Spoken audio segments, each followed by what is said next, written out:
Looks like we're going on Twitch and we're on YouTube.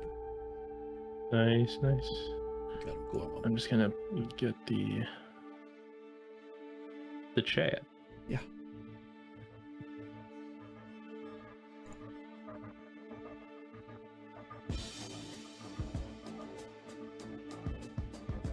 What does it say that Twitch thinks of me as a person, that every time I open up fucking Twitch, it's like, hey, Amaranth is streaming. Would you like to? I And know. I'm like, she no, popped up good, on my thanks. thing at the bottom. I know. Once you start watching her, it knows that you've seen her before and it haunts you with it afterwards. Damn. Wait, what? I popped into her channel one time. Yeah. Because a buddy of mine was like, Amaranth, and I was like, what's an Amaranth? Yeah. And he was like, Amaranth, and I was like, no. And he was like, he sent me a link. He's like, check it out. And I did, and I was like, okay, she is a very attractive woman. Yeah, poor girl got stalked to death, man. They caught the dude that was stalking her too. Oh yeah. Mm-hmm. Oh, dude, this dude was over in Europe somewhere, freaking sold his stuff and moved over to the States to follow her. Oh, that's somebody that's gonna try to kill you and put your head in a cupboard or something. Yeah, they caught him. No, that's a straight no. Yeah. All right, let's see what we got here. Looking good there. Good.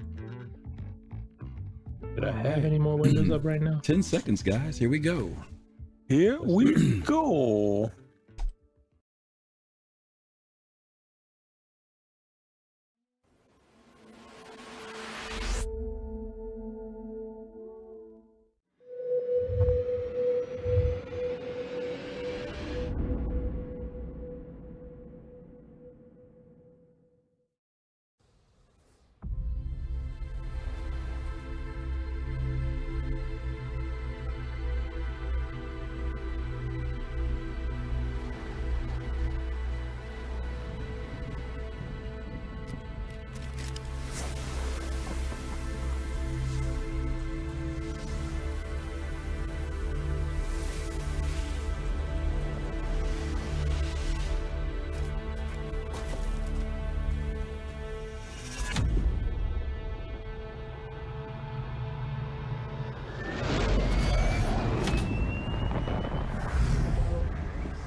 And good evening, and welcome back to another week of the Soul Citizens. I'm GriffinGamingRPG, and we are back with a sub from AbdiYohan. Thank you, Abdi. What a way to get introduced. What a way to get in the introduction. I guess I'll start there with one of my co-hosts here today is a good friend, AbdiYohan. How are you, man? I'm doing all right, man. I'm happy to be here. Good. It's good to see you, man. I'm missing you. Are you wearing your Carrick shirt today? I am wearing my Carrick shirt today. I just noticed that. He's got the Carrick shirt on. Oh, check that out. That's nice. Dedicated. And also joining us today, one of our special guests who's been here before and is joining us again, our good friend from Black Sky Legion, Kai Zen. How are you, man? Hello. But you buried the lead there, Griff. What'd I do? We're so happy to see Abdi because it's hard to pry him away from that gorgeous little baby girl he's got that's almost a year old. I know, the daddy, right? He's the big daddy. That's awesome. I know. We have to celebrate like for that. We have to put some 1 year. I mean, he does post. I know he's going to post the picture with him and that baby. I'm gonna post something. Year. Yeah, I know that's gonna happen. I do all of her like 1 month pictures and stuff like that. 1 month, 2 months, 3 months. Oh yeah, but I'm excited because at 12 months, I think that means I get to slow down on it.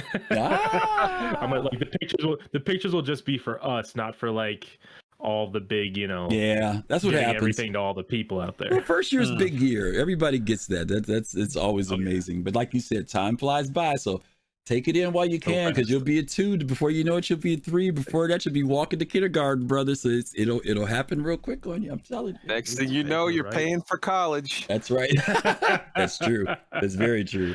Well, listen, we want to welcome everybody who's here. We'll get some shout outs. Let's see, we've got Fist to Face out there. We've got Pops in Space. We've got Theorems out there. Who else is out there? Fast Carts there. J2 is out there. Wolf Dragon.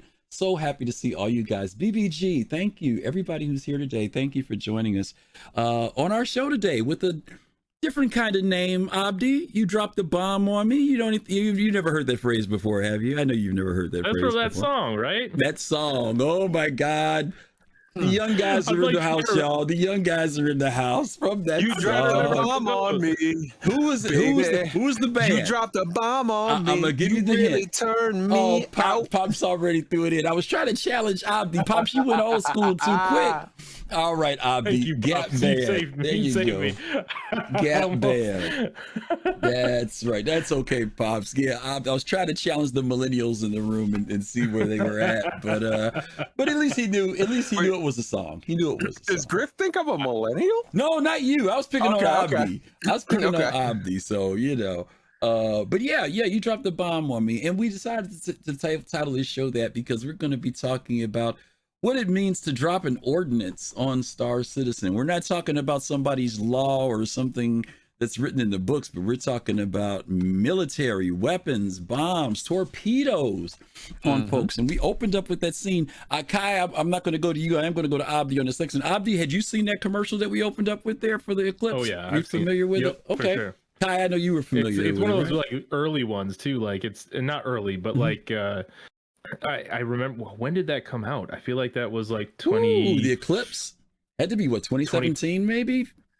Was that 2017? 18, 17. I think it was earlier than that. I don't know. No, the Eclipse wasn't out before I could be 2016. So I know that, but it was out for a little while.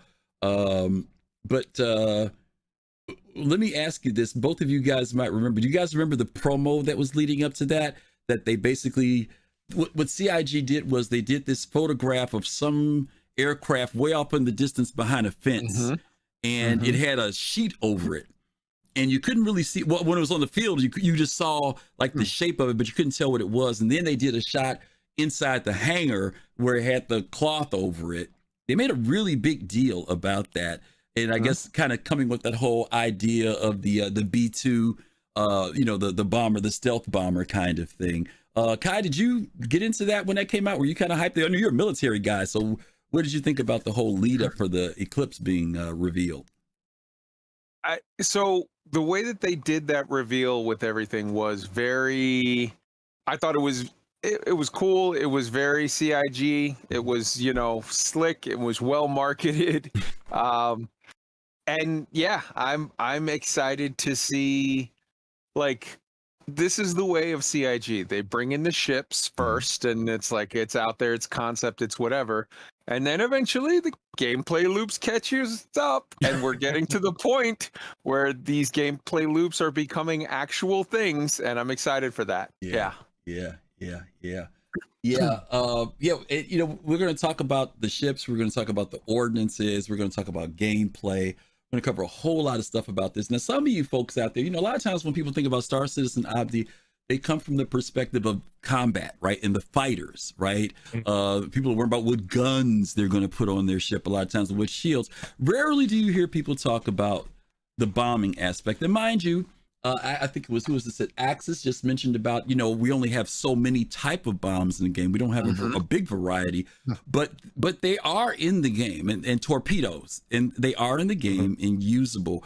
Are you more toward and let me say this, because some people aren't combat people. So I'm going to put this in the context of when you are in combat, are you the type of person that deals with torpedoes or missiles or guns? Where do you kind of lean toward, or do you kind of do a combination of all?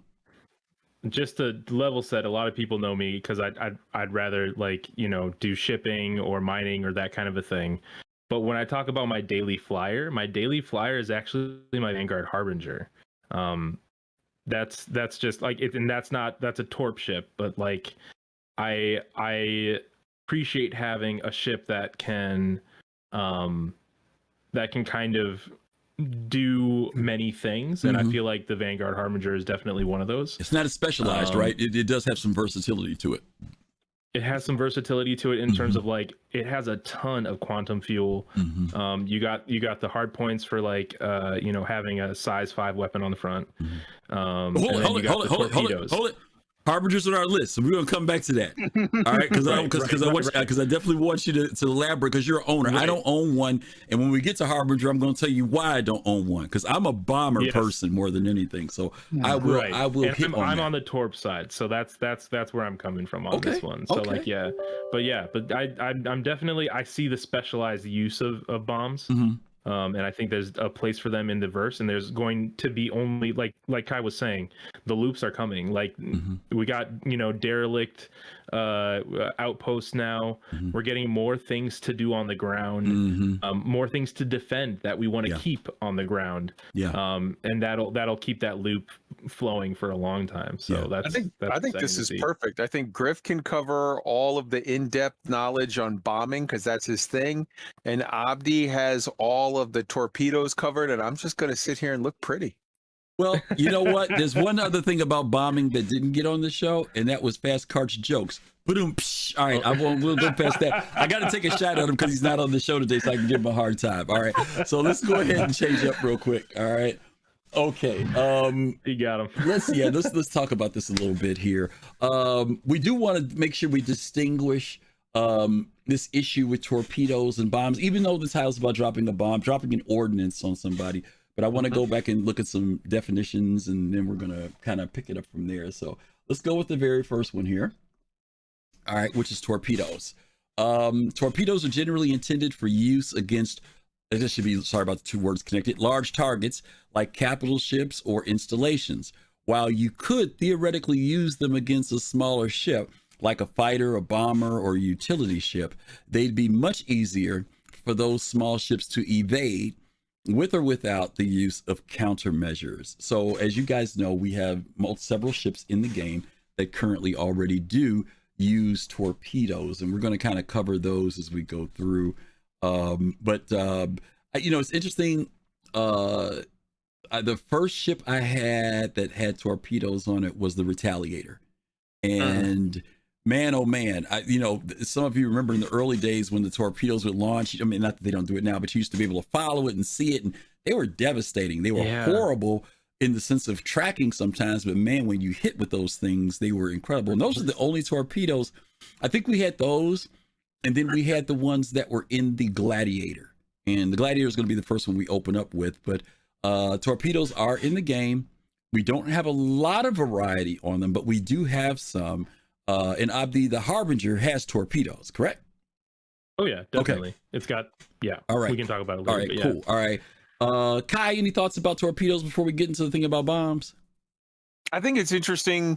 Torpedoes have in the game, obviously we're a long way from the game being finished, and we're a long way from anything being done. So things will change 15 times before it's done. But torpedoes have already evolved so greatly. If you look, for a long while there, torps were absolutely useless. And now, if you talk, the people that know PvP, with Subliminal, whenever he goes and does his breakdown, every patch of the combat rankings, A tier through S tier, he'll always go through, and then Abdi's already laughing because he knows he goes through and he'll go, and to all my dirty torp throwing apes, because it's its own class of serious combat now. It's a real thing. It's not just a shtick anymore. Yeah, absolutely. Okay. All right, let's talk about bombs, okay? Because we're going to cover that, and let's see. You know what? That's not right. Let's hope this is right. Hey there, this is Rick. Okay. Whoa, before we get there, okay. So that was torpedoes. Where's my bombs thing at? Did I move it? Okay, there it is. It shouldn't be there, but it is. Okay, bombs. Bombs are a ship ordnance designed to be dropped from ships with light or no guidance system, falling to the ground under a planet's gravity before detonation. And we've seen that just get implemented within the last year. I mean, true bombing. We've had some dumbfire stuff with torpedoes, but true bombing has definitely entered into the game since we've gotten the Crusader Hercules A2. Kai, I'm gonna jump to you on this one. What is your reaction when you saw CIG implement? Because they remember they did that little thing where they had a Gladius. They were doing some drops of stuff just to see what would happen. And then, not to be funny, you know, sometimes CIG shows us stuff. It's like, okay, yeah, 2 years from now we'll see it come. And man, it was within months. The A2 came out, and not only did it come out, but it came out with bombs actually working. What are your thoughts about, you know, bombs in the game? And let me say this before you answer. When CIG first started implementing this stuff with ground vehicles and ground warfare, there were some people who pushed back on it because Chris Roberts often talked about this being the space simulator, space combat, and people's minds were about, you know, space, right? Being in space, dominating in space, combat in space. But the real estate in space is not necessarily space, but it's also space and, of course, orbital bodies, right? Moons, planets, and things of that nature. And the question becomes, what are we defending or fighting for when we are out in space? And obviously, it's okay to say, hey, we've claimed this area of space, right? But there are no resources per se other than asteroids or gases. But on planets and moons, there are. So how do you see things like bombing and torpedoes? And you can say, I can throw both in. How do you see them implementing this into the game in a way that, you know, man, when you see a A2 bomb drop, man, it's like devastation, right? I mean, how do you see them making that work so that, you know, we just don't bomb everybody? And, you know, how, do you see any gameplay elements of what CIG can do in relation to that? Yeah, I mean, so to your point of like, well, people looked at all the ground vehicles and they were like, hey, man, that's not space. This isn't my space game. Newsflash, everything is in space. You think you live in America? Zoom out. You're on a rock hurtling through space, bro. So like, with regard to the whole aspect of, you know, hey, there's more than just spaceships here. I think Chris is very clearly pivoted to referring to the game, and the CIG as a whole, as a corporate entity, has pivoted to referring to the game as the best damn galaxy sim, which includes all of the stuff. With regard, I agree with you. With regard to your definition of bombs there, it's accurate, I think, as it pertains to the game now. Right. I would be very interested to see how that evolves, because ordnance designed to drop with no guidance and just fall under gravity. So we have an aircraft today. We have both. I can tell you for sure because I've done it. We have infantry who paint targets that with a laser designator, and then ordnance is dropped from a plane to achieve an interesting meeting with that target. So that's, you know, there are definitely guidance systems on bombs and whatever, and there are also definitely bombs that have their own guidance internal tracking systems and whatever. But as you said, when the concept of bombs were very first introduced in this game, it was on the tail of when they found out that they could basically sort of jury rig the refueling system, or sorry, the cargo transfer system to make refueling. And then they were like, so that and it was literally mentioned that way, where they said, hey, what if we just did the same thing? What if we jury rig bombs? What if we literally just take the engine off of a missile and call it a bomb? You just drop it. And to the surprise and shock of everyone, including themselves, it worked. So I think, and to your last point about like, how do you deal with the whole, well, why would not someone just fly over, jump down and drop a bomb and kill everyone and then go in and take it? It's like, I think there's multiple things. If you have a massive bomb that destroys everything, it would remove any asset for you to take there. And then two, I think just like today in the real world, if you have some situation where it's like, hey, there's this guy, he's a high value target, we want to go kill him. and we're just going to drop a nuke in the middle of a city, well, everyone else in the United Nations gets a little pissed off at you. So I think similarly, there's going to be things to do with criminality and whatever, where they say, hey, man, you can't indiscriminately drop a bomb on a village to kill this one pirate NPC. You've just murdered 80 other people. You're in massive trouble. You're, you know, whatever. So I think CIG is going to have to take steps in some way to, you know, sort of countenance when bombs are and are not allowed to be dropped. I think in a big PvP battle with 2 orgs and you're on the middle of in the desert of Daymar and you're nowhere near any NPC civilians and you drop bombs on each other, well, that's a no harm, no foul type situation maybe. But if you're in a situation where you drop a bomb either near a town or a settlement or even some of these new points of interest where there are mission givers and this, that, and the other. Hey, dude, you just murdered a bunch of civilians. That's not kosher. Okay, so let me ask you this. And by the way, Wolf Dragon, I see what you're saying here. You can prevent bombing by having air superiority to destroy the bombers before they get to the target. Very true, right? Very true, right? We know that, and we're going to talk about that a little bit about why there will be support needed when you want to bring some of these ships, is because some of these ships, like the A2, a fully manned A2 is devastating. Guarantee you. I saw a guy who traded out all his freaking guns on the freaking A2. They're all size 5. It's like 5, 6 different turrets underneath that sucker, plus the bombs. And that thing can bring all types of hell down, but its vulnerability obviously is from its upper part. Let me ask this as a question. Last Friday, Abdi, on Star Citizen Live, the demonstration was from the VFX people, and they created a shield bubble.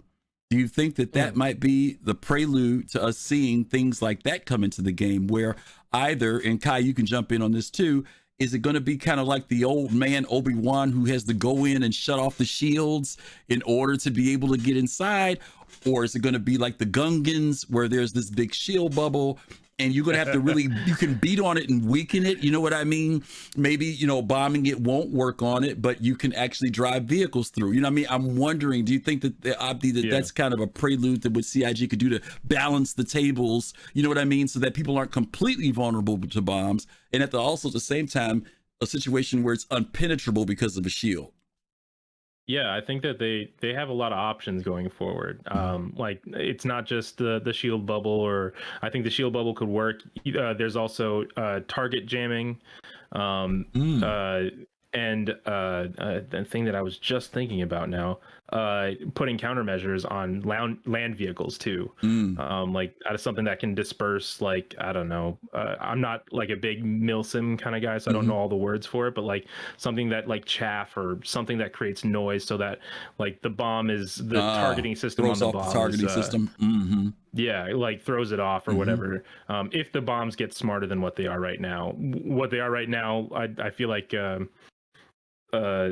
you'd have to get more anti-air, like, you know, have something with like I don't know, like large rounds or something that can take off. Like right now, they're able to shoot them out of the sky before it even lands. Yeah, like right now, they're able to shoot them out of the sky if they have enough time. Right. You know, depending on where you drop them. Right. Yeah. Yeah. And then that's gonna lead into the whole, like, well, then you need to be able to detect the bomb in a better way. Yeah. You know, when you're in a land vehicle, or if you just, you know, like what you're talking about in terms of having a like what are we actually defending? We're defending settlements eventually someday. Like, I got a farm, and that farm is, like, you know, got some big crops on it. I don't want a rival gang or pirate or org or something like that to just like come and carpet bomb my field. So you have like stationary things that are there to defend it. That maybe no one is actually manning. So like or no one is actually in it. Automated. They're uncrewed. Right. They showed us the anti-missile launchers at the last CI, thing. So you're right. They can come up with things that could target. I'm trying to remember what game it was. There was some game I had. What was it? Oh, I know what it was. It was doggone 7 Days to Die. You could actually set you could set up a gun turret, and say, shoot zombies, shoot people, you could actually designate what could be hit by it. So you're right. There could be some way they could set up something and you could designate what it is doing a point defense for. Kai, let me hit you real quick, and then we're going to go ahead and just start talking about these we're going to look at the video. Any thoughts about that? Do we have to be Obi-Wan Kenobi and sneak into somebody's settlement and find the power generator and turn off the little lever? Is that going to be the deal? I mean, so that could be a phenomenal gameplay loop of what you call combined arms. You know, people that are sneaking in on foot or from a ground vehicle and then doing things on foot. And then, you know, then the airstrike comes in. There's lots of different ways you can do it, but I'm excited. It's all of it sounds great. And I like Abdi's ideas about the, you know, basically E-War. I dig it. Okay. All right, guys, listen, we're going to reference 2 videos for you guys. Both of these videos are coming from Ray's Guide. Those of you guys who know Ray's Guide, I love Ray's Guide. I actually do a membership to his page because he gives out really good information. And he did 2 videos. One he did on dumbfire bombing, torpedo bombing, and then a second video he did using the A2. And he shows you 3 different ways in how you can bomb using the A2. So we're going to take a look at the first one, because the first ships we're going to be talking about are ships that are using mostly torpedoes, and then we'll come back and start talking about the ships. So let's take a look at this very first video that Ray put out here. With Ray's Guide, I've been talking a bit about dumbfire missiles in Moby Hut 14 and using it a lot handling the Xeno threat Idris attacks, but I also hear many people saying that dumbfiring missiles opens up a door for bombardment of ground targets. So I thought I would do some testing to see how far the door had been opened. So the first challenge was setting up a situation that I could be able to shoot at a ground target in an active situation. In other words, one where I would also have to worry about them shooting back at me. Fortunately, we have these evict illegal occupants missions, all of which feature a base with a pretty formidable turret on the top that must be dealt with. Usually, strafing gunnery does that role, but the thought was seeing whether a dumbfire missile would do the trick, and if so, what tactics would work. And to leave off the variable of how big a missile you would need, I just went straight with the size 9.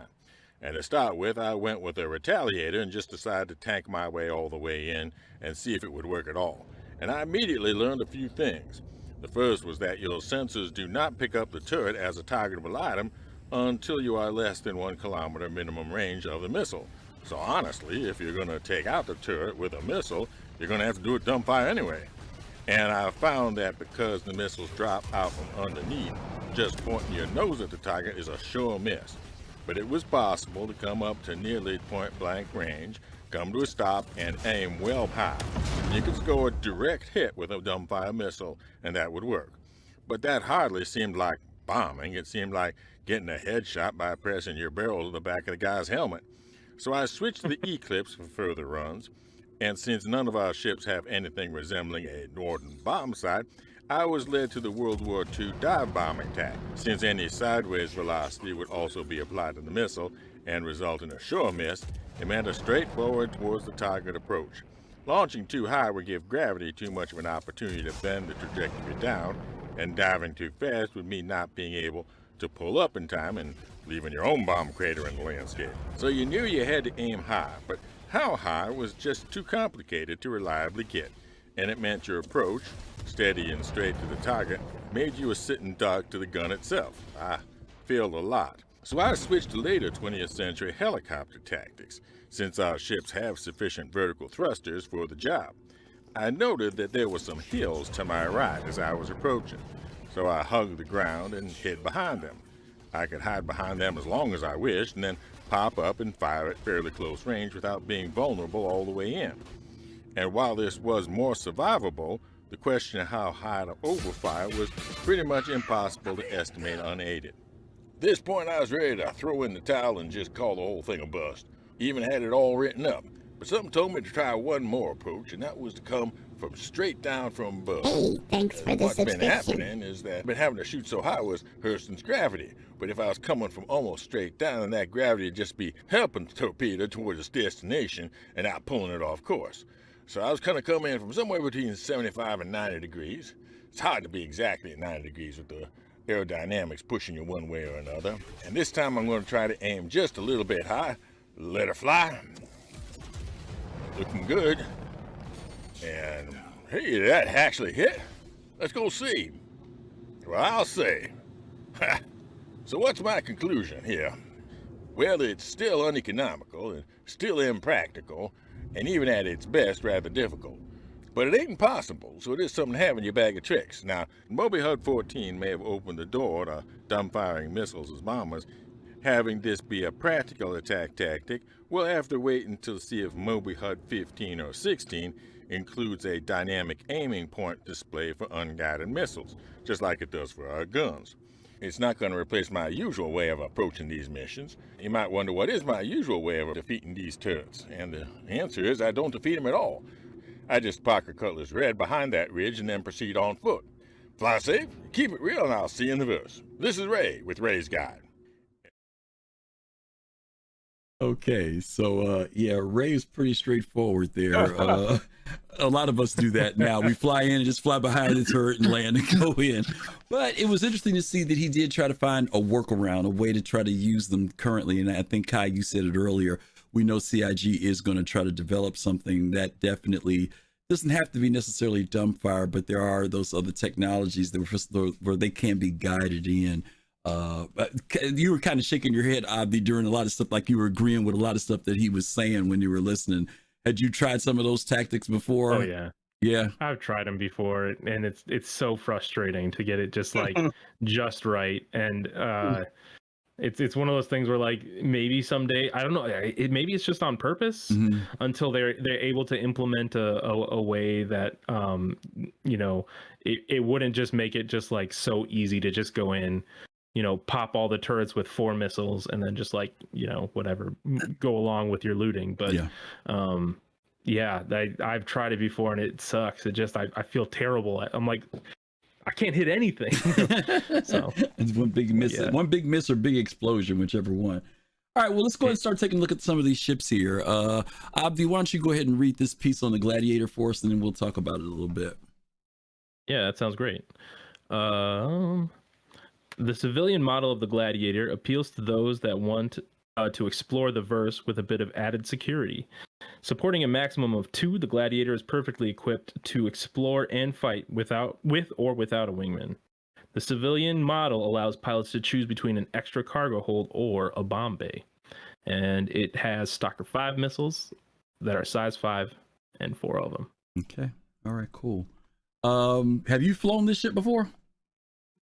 I haven't. I've gone into the cockpit of it at like one of the events. Which one was it? The military one. Oh, at Invictus? Invictus, yeah. Mm-hmm. Yeah, so I've gone into that, but I haven't actually flown one, and I haven't seen anyone else fly one either. Yeah, it's one of those ships that you don't see a lot of people flying. Back in the day, you used to see people flying it, but over the years, it seems less and less people, even though it is somewhat beloved as far as the Anvil. And people who do like it talk about the fact that it's a fairly powerful ship because it's armed to the teeth. If you guys take a look at the link that we have in our thing here, and we'll put the link in the chat for you guys, if somebody, one of the mods could put it in there. This thing has torpedoes out the wazoo. Not to mention just a man turret and autocannon. Kai, what about you? Have you flown the Gladiator before? I have only flown in it once, and it's a neat ship. I think it suffers from being the second best ship that starts with the letters GLAD, but it is very good, and it ranks very well on the like I said, on Subliminal's last couple go arounds of dropping the ships A tier to S tier in combat, or you know, S tier to F tier, whatever. It's a good ship. Although I sort of agree with Abdi, you never see them. Yeah. Theorem says they need a little bit of CIG love. This is definitely one of those ships like the Hornet. That definitely is going to, we know it's going to be brought to gold standard. It's nowhere near there right now. And I'm hoping that in the process of it going gold standard, that it also gets a really nice rework, because it is a fairly powerful ship. And the cool thing is about it is that with or without a wingman, it can be pretty deadly. And so the Gladiator is not one, I'm not a big Anvil person, but I have flown it before. Very easy to fly. Definitely, like I said, devastating. but people seem to gear toward more of the. I have seen people fly the Gladiator during Nine Tails. I think I remember seeing people fly it during then before. But yeah, it definitely needs to rework, and hopefully, like I said, when it goes to gold standard, we'll see that one step up a little bit. If you haven't flown one before, I would say take one out, and you might be amazed because there's a lot of missiles and torpedoes on this thing, like a lot, a lot. Okay. All right, let's go ahead and go to our next one. Kai, I'm gonna pass this one on to you. Since we know that Abdi already owns one, we'll let you do the read on it, okay? The Vanguard Harbinger is Earth's standard fighter bomber, converting the standard Warden model's escape pod into a potent bomb bay. The extended range of the Vanguard and the relatively small profile mean that it can go where carrier-based planes and large strategic bombers don't, and then strike hard and make it back to the frontier bases. The Vanguard Harbinger is a powerful bomber that can operate out of the roughest forward operating bases. It has a complement of 3 Stalker 5, size 5 ordnance. Mm-hmm. Okay. Let me go to you first, Kai. This falls into the Vanguard class of ship. Heavy fighter. Any thoughts about it as far as its design as a bomber? I think it's interesting, as I just read out in the description. It is what I would call a role player. It has a designated function between the the smaller and the big boys, and so there's going to be places where getting an A2 in could be a problem. It's a little too big, it's a little too whatever, and there's places where it's a little too far out for something that's going to be carrier based whatever, so it fits that role. Yeah. And now, mind you, this ship, and correct me if I'm wrong, Abdi, this does have decent range on it, correct? It's not like the other fighters, right? You get good range. Mm-hmm. Oh yeah, crazy good range. Yeah. What's the quantum fuel on it? It's like 2,500. Wow. What is it? Quantum fuel units or something like that. Mm-hmm. Yeah, you can take this thing out for days, and that's one reason why I have it. Mm-hmm. Like it helps with all the different big events that are happening right now, or even in the past. But at the same time, if you just want to do a bunch of targets, like do a bunch of medium risk targets to VHRTs, even. I mean, if you're good enough, you can do ERTs too, kind of. That's kind of changed in the last few months, I guess. Mm-hmm. But you can just take this from point to point to point to point to point because it's pretty tanky. It's got that Vanguard tankiness. Yeah. But it's also got just like so much range on it. So you can basically just keep using it till you have to refuel it. Okay, I'm hoping that you're going to sell me on this, that I'm going to get one. And I'll tell you why I haven't gotten it. I can't do that. Here's the deal. I was looking forward to this ship. I really was. It was okay. And on top of that, it's the most expensive out of all of the Vanguard ships, right? So I'm looking forward to getting this ship. Then when it comes out, I find out that they reduced the torp size. That kicked me in the gut, because for the extra price, and because I had the Eclipse already, and then they reduced the price of this ship. I'm sorry, the price of the ship actually went up. But then they dropped the torpedo. Now, I understand for design reasons they did it, and I get that, because I remember the old design had smaller torps. Those size 5s the design was different. Yep. This is what I wish they had done, and I've said this on the show before. I would rather they lose the beds and put 3 on this side and 3 on this side. If that sucker had 6 torps in it, I would love it. But the fact that they went from 4 to 3, I was like, and I just have not been able to go ahead and dive in and get it. I think that if it's not going to be your daily flyer, I use this as a daily flyer just because it's, like I said, you can put so much in it, and you can put boxes in it if you need boxes, all that kind of stuff. So you can go from point to point. Right. But the fact that it has so few torpedoes really is really annoying. I feel like it really deserves a few more. Yeah. Like you said. And I mean, that's the other thing, like with ERTs, like if it can handle ERTs, I agree with you, Captain Jones. But like, you know, you let loose those 3 ordnance. You know, you have the stalkers, and you have a bunch of missiles. But things are getting better at shooting back at you. Things are getting better at shooting down torps or evading torps. And with the damage model and everything coming in, like this ship, I feel like we'll just need to have a little bit more in order to make it something that you could really sell. Yeah. I mean, just because right now, like I mean, like with one of the ships that's coming up, it just kind of outclasses it. We'll talk about it in a second. And you know that there's other ships you can go with. That the ship is a powerful ship, right? The nose gun on it, amazing, right? And maybe that was the compensation, because it does have that letting that other torp go would have been justifiable. I guess I kept feeling like the Gladiator has size 5s and it's got 4, right? Then you jump to the Eclipse, which has size 9s, but there are only 3 of them.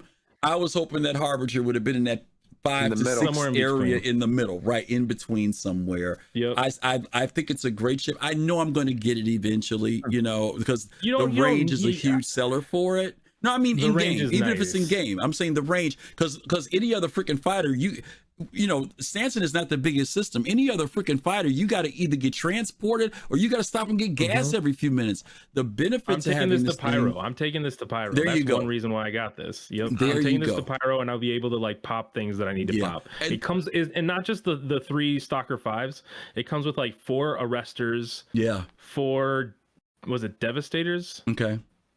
And then like a bunch of the like the size 2, like the really small missiles. So like it comes with a ton of missiles too. It's not just the torps. Right.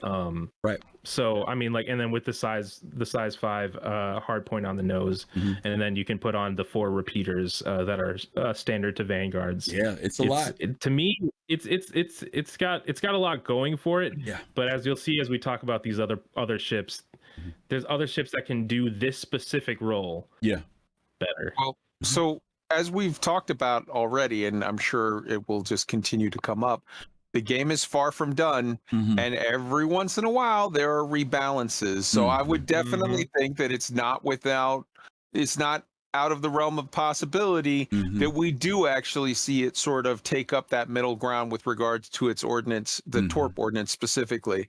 But I think another thing, Griff, that's going to make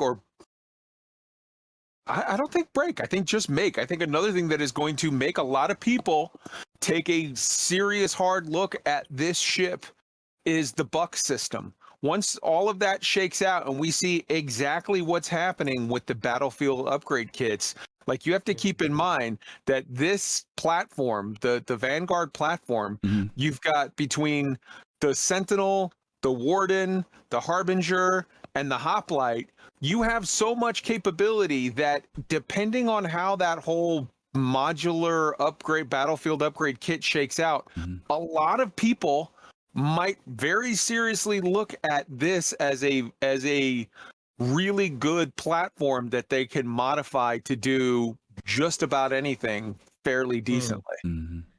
Yeah, we'll have to go back and look at that, because there were some changes with that modification module crap. And I don't remember what it was. So here's the thing. First it was like, oh, it's done. And then it was like, no, it's not. And now it's like, question mark? So like what I'm saying is when we see how that finally shakes out. Right, we'll have to see, It could be a thing, or it could be, if it's not a thing, well then, as it stands now, that's a miss. Yeah, Theorem, they did say that they were changing, because originally it was supposed to be extremely modular. Then they said they were going to make it where it wasn't going to be you could change every little thing, but there was something about it that could be changed. But I don't remember what it was, but I remember it was kind of hazy, whatever it was. It's changed. Yeah, it's multiple changed. times. Yeah. Okay, all right. So that's the Harbinger. One last thing. Sure. I know we spent a lot of time on it, but it does have it has a turret on it that can be manned or that can be crewed. So if you want to bring someone along, you can do that. And then that turret standard comes with is it the cluster bomb thing? Oh, really? The rocket pod. It's the rocket pod. Oh, the rocket pods. Yeah. It's the rocket pod turret, which aren't I know like there were some issues with the rocket pods for a while, but I think they've improved. Okay. I need to bring more people out of my Vanguard Harbinger to try it. But from what I've heard, that I think they're working a little bit better than they have in the past, when people were like, just swap those rocket pods out with something else. Yeah. And it's a cool looking ship. It is. Oh hell yeah. Definitely. Hell yeah. Definitely. Got that like Master Chief green on it. All right, I'll read this one. Eclipse. This is from Aegis. The Aegis Eclipse is a bomber designed to get in and strike before it's even spotted. After extensive service with the UEE, this high-tech military stalwart is making its debut on the civilian market. That was back in, it was 2017, 2947. It carries Argos 9s, size 9 torps, and there are 3 of them on that particular ship. This one is, again, I've always been a big B1, B2 stealth person, right? And so when this thing was coming out, I was slobbering for this thing. I think it has one of the coolest cockpits. When you are inside this ship, it just makes you feel like, yeah, I'm in this like really, really cool, powerful space. Size 9s on this thing, 3 of them. We already know what the devastation of size 9s are for those of us who've been playing in Retaliators for a while. Devastating. In this particular trailer, they actually show this, if I'm not mistaken, they show the pilot doing some very low flying, coming in evidently under radar, even though he's visually seen. By the time the person visually sees it, it's too late. The ordinance has been launched. And it's interesting to see that they take out basically what looks like a base. There's an Idris there. There's a Starfarer there. The concussion of the blast literally just takes out everything that we see there on screen. That's pretty powerful. Kai, let's talk a little bit about this, because we're looking at these ships, and I know that these ships can do solo work like that. But bombers, historically, even though they can go in as one plane, quite often they're used in squadrons. They're designed to deliver a heavy impact, to soften up areas, or to bring a heavy amount of devastation. And the reason why you use more than one of them is because if one doesn't make it in, then the mission fails. So you may send a squadron of 3 or a squadron of 6 with the intention that maybe at least 50% of them or 70% of them will make it in. You know, somebody's going to make it in. Do you think players will actually get to that place where they'll look at like, let's use this base, for example. I know there could be that solo person that sneaks in like that, but will we also see squadrons where people are like, I'm a part of a bomber squadron in my org? I mean, yeah, it's one of those situations where, rule of cool sort of comes in. So you're going to have some milsim people or whatever where they're like, yeah, we've got a wing and we've got a squadron going here and a squadron going there. But when you look at the capability of that size 9, I don't see a whole lot of places where you're like, you know what, we need 6 of those. No. And please don't misunderstand me, because I was going to respond to Captain Jones, because he's absolutely right. I'm not referring to necessarily under the stealth position. I'm just talking about people seeing these ships as being ships that work together for a purpose. You know what I mean? Because right now people kind of just grab their favorite ship and go fly sometimes. Yeah, but that's rule of cool. Right. But I'm saying, will people start realizing, like you said, Captain, you mentioned about usually there are 2 when they're stealth, or will people take out harbingers? They'll take out, 6 of them in formation going in to do something. I guess that's what I'm looking at. Will players become much more coordinated when they think about the power that bombers can deliver to a target? Yeah, I think so right now, if we're being entirely honest, there isn't very many valid use cases for size 9 bombs in the game. But when you look at that, I think for my money and whatever, there's Star Citizen is a game that is full of gorgeous ships. They've made millions off of that.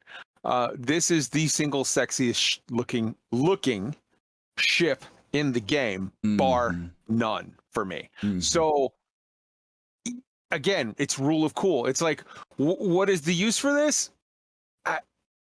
right now, as it stands today, I don't know. But we're also just a bunch of nerds playing video games. So wait a minute. If it's the coolest thing out there, I could definitely see me and Abdi flying and doing the whole time, Dude, let me tell you something, Kai. I've got eyes on the target. Kai, wait a minute. People were using those size 9s against the javelins, the Idrises. They were out there with those eclipses, dude. They were for firing. sure. Yeah. So, okay, so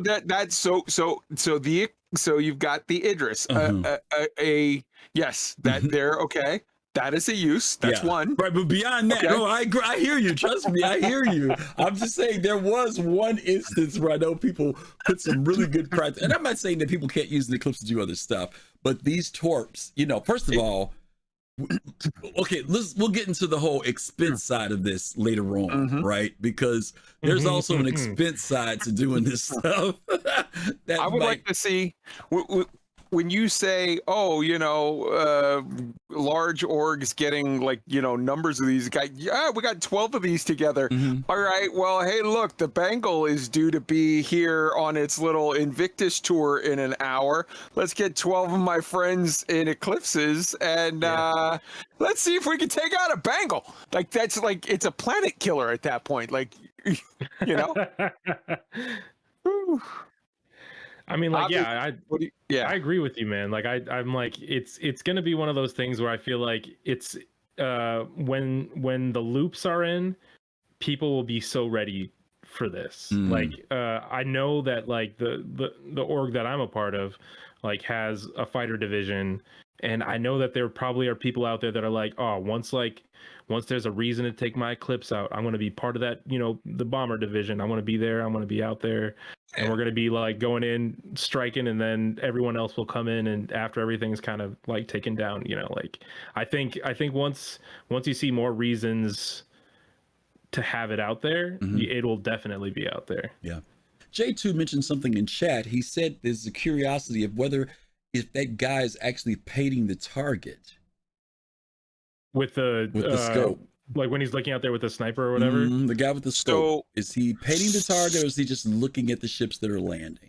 So again, now you go into the question of whatever rule of cool or whatever. But I can tell you, as who knows, man? This is I'm only saying video game. There's one guy here with armor on, with a mask on, but then there's another guy off in the distance who doesn't have a helmet on.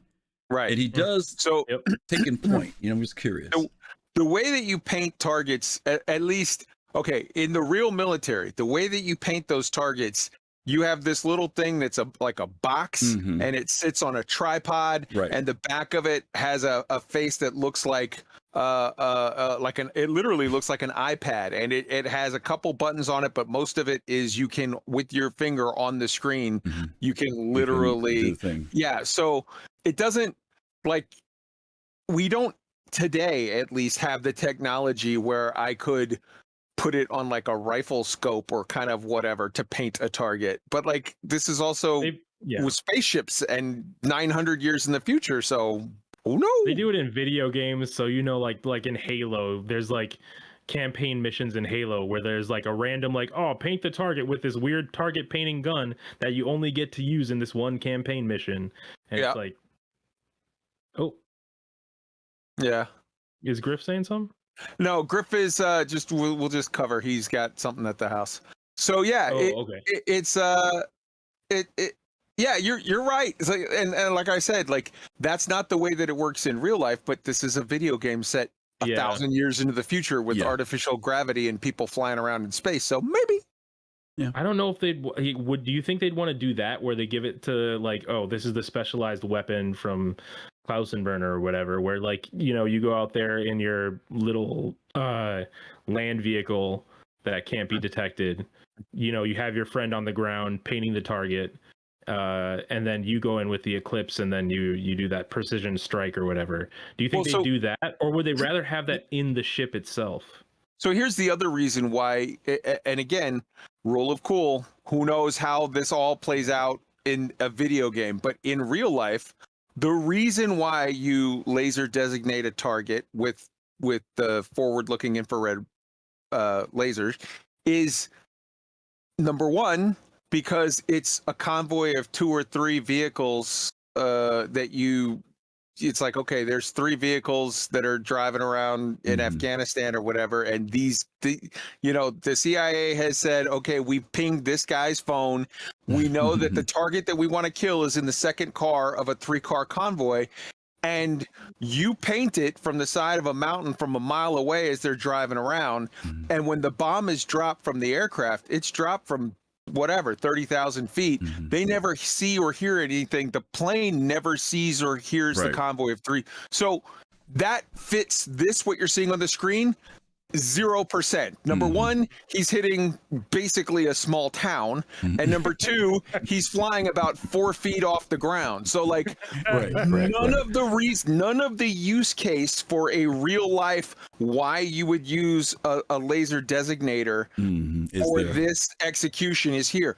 But it's cool. So maybe. Yeah. Well, J2 says that he says that no, actually you can tell the guy's probably just looking at the ships. For me, if they were to do something like that, Abdi, where they made it, if you relied on someone on the ground to paint a target, it would be to make sure that you hit, 100%. Make sure. Okay. I don't think they'll ever make it completely dependent upon that. There may be some room for error if you do it from your cockpit, but if you have somebody on the ground, but that again, we're just talking. You've experienced this loop though. Well, like if you played the Battlefield series, Battlefield 4, Battlefield 3, I think also had this too. And the new one I think has it as well, where you just like, if you're the engineer or whatever, you pop down your little like targetable painting laser guidance system or whatever, but that becomes its own thing now that is on the map, and people can find it and shoot it down, and that is a thing that people will have to look for. And I'm sorry, go ahead.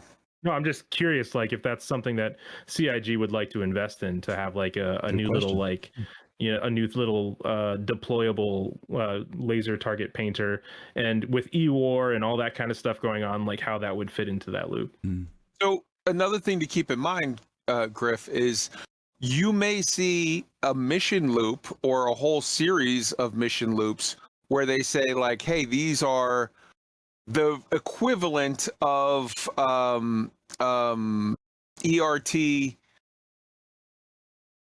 missions that are made for on foot, where you as an on foot player are basically playing, Force Recon or Delta Force, and you're sneaking into a location to paint the target, and the actual aircraft that's dropping the munition is an NPC. It could literally be you have this difficult to the point of almost being a suicide mission, on foot play, and your job is to sneak in, not be noticed, paint the target, and sneak out, and that's it. Like the plane itself is not even a player. I mean, those are all possibilities. Who knows? Yeah, all possibilities. Who knows? That's good. Okay. But damn, that's a sexy ship. It really is. It is. It's like this ship and the ships that no one likes anymore. From Crusader. The Ares. The flying guns. These 3 ships have like really sweet designs. Those if it's the fearsome foursome, it would be that ship, it would be the Ion and the Inferno, and it would be the X-Wing. Those are the 4 sexiest looking ships in the entire game. Okay. All right, let's take a look at, we're going to look at our second video here from Ray, from Ray's Guide again. I love this dude. The Colonel Sanders is Colonel Sanders. No, that's not his accent. He normally doesn't do the Colonel Sanders voice. He just did it for that video. I was like, I want to make fun of it just in case it was legit. But I'm like, he does a character. I'm a hyperspace chicken. That's his character that he does. But no, his name is Daniel Raymond, but he'll do that Ray thing. He normally comes in and he's like, hi, I'm Ray from Ray's Guide. He sounds just like that. Freaking hilarious. I love it. But he happened to do both of these with his southern drawl thing. He's doing it again? Yeah. Wow. Yeah. Okay. So this one. Here we go. Let's do it. Yeah. For those of you who are interested in bombing with the A2, he talks about the different types of bombing. So if you really want to know some more about bombing, if you've only done one of them or 2 of them, he's got some really good stuff here. So let's take a look at that one. Hey there, this is Ray with Ray's Guide, giving you the first look inside the Hercules Starlifter A2, and I'm taking my first bombing run mission now that we've now got clearance to talk about this sort of thing with the public. And we're going to stop by one of the moons. We're going to take some bombing runs at a neglected and unoccupied former Hurston facility. Hopefully they will not take objection if I am attacking a decommissioned facility. I don't really want to get a crime stat from just doing practice bombing runs. But it's good if you are practicing to have some sort of a target that, so you can see if you're doing accurate. Now, traditionally, there are 3 types of bombing runs. There are hover bombing, there is dive bombing, and there is level bombing. And we're going to be trying all 3 of those. All 3 of these are supported by the Hercules Starlifter A2. We'll do hover bombing first, as that's the easiest one and gives you the satisfaction of being able to watch your bomb as it goes all the way to the ground. Now, you have noticed here I am bombing an unoccupied facility. I have tested this against enemy facilities and have found that this is not as easy as it sounds, because enemy air defenses will see your bombs, they will attack your bombs, and they will destroy your bombs, just like they would your torpedoes. So if you are entertaining fantasies of just taking over a base by bombing it to smithereens from orbit, you're going to be disappointed. You're still going to have to do the dirty work of clearing out the air defenses with something like the underbelly guns on this A2. So what we're going to do is we are going to try to fly straight over it, straight over our target, and then tip ourselves down, then roll over so our pitch that is right there at minus 90 degrees, and you will see a couple things. First, you will notice that once I get within sight of the ground, I will get a white circle. The large white circle is where my nose would hit the ground if I just continue going forward. It is me pointing straight forward. As I get closer and point more down, I will also see a red circle. The red circle is where my bombs will hit if I simply let go of them at my current location and speed and whatnot. So for hover bombing, my task is going to be to put my white circle on top of my red circle and then release the bomb. So there's my white circle. I notice I got the large white circle as soon as I switched to bombing operator mode. Now you can see the red circle peeking in. So I'm trying to get my red circle and my white circle and my target all in the same spot. But I'm just going to release it anyhow so you can see what, if I really was caring about it hitting, hey, thanks for I the would have subscription. to be right on top of each other. Now you can see the white triangle. That's my bomb making its way down to the surface, taking its time. Now you will see to the right of the 2 circles, there is the altitude indicator of the bomb. And you will see how it is inching its way down. Now, the important thing is I want to stay at least 1.5 kilometers away from this bomb in order to not take any splash damage from it. Because this bomb will have splash damage and quite a considerable circuit of it. So being 1.5 kilometers away is a good idea. Very good idea. Getting closer. Just be patient here. Another few seconds as we can see the altimeter inching its way down. Getting ready. Just a little bit more. You can also see that my bomb does appear in my radar as that red X. We can see it heading towards the ground as well. So I get 2 indications of the bomb, the red X on the radar and the spinning triangle.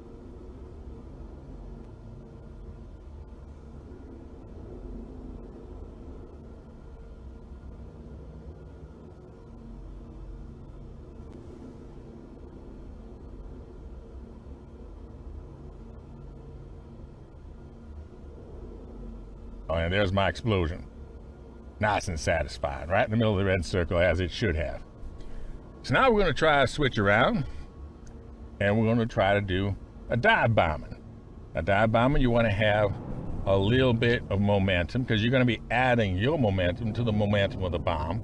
But gravity will always be taking a little bit of that energy and deflecting the bomb a little bit. So you won't have, so the goal isn't to perfectly line up your circle with the ground, but to overshoot it a bit so that you see you're aiming a little bit beyond beyond your target, but hopefully putting the red circle on top of your target before you release. So here we go. We're coming in close. You see the white target. See the white circle. See the red circle now. Red circle is coming. The red circle is over the bombing area, so I let loose and then get the heck out of here because I am too low for comfort as far as I'm concerned. But I'm digging up. You can see my bomb in the radar. It's still heading down. But because I'm doing dive bombing, it is now well behind me. And unless I had someone peeking out the back door or in the turrets, they won't actually be able to see the bomb hit. So that's dive bombing. Something to recommend about all this kind of bomb, all three types, is you're going to want to practice before you ever do it in a live situation. And you're going to want to have a spotter plane following you, because in most of these situations, you won't be seeing your bomb hit. So now we're going to switch around and do level bombing. Now for level bombing, the first step is to put your white circle right over the target, and then you press and hold down the T key for targeting. You press and hold down the T key, and then you're going to see something happen. You're going to get a new circle, a third circle. That's a green circle. That shows the area that your targeting computer now has locked in. And so you're going to want to come a distance away, you line up, and you want to put the top end of that dotted line right on your crosshairs. And then as it comes in, just see and listen to what's happening. I'm getting a little bit further away and getting a nice level approach.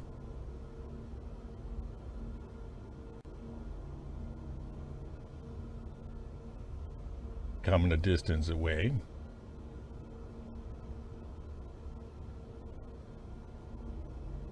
Now I'm going to come up to a nice level altitude. Right now I'm about 30-40 degrees. As I do, the green circle will disappear below my field of vision. This is where having that bombing operator station will be handy, because he will have a better and different field of view than a pilot does on the A2. Okay. Bring it up. The elevation to 0. Set my cruise control to on. And now I'm keeping my yaw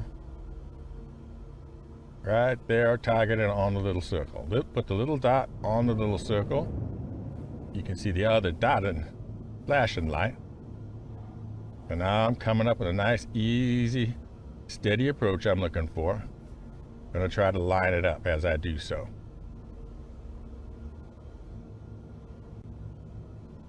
Level her out a bit more. Here comes our targeting circle, edging her way up. You can hear the audio clues getting louder and faster. Now it's time to release. Bombs away.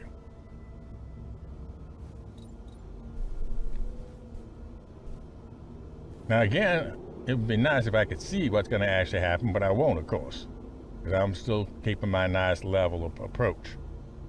This is where it's going to come in handy to have either the bomber station and also come in handy to have a spotter plane as you're practicing. Because this is a skill, that make no doubt about it, is going to take practice. Now I'm going to come around. Notice I did not have to retarget. I'm going to come around for a second bombing run here.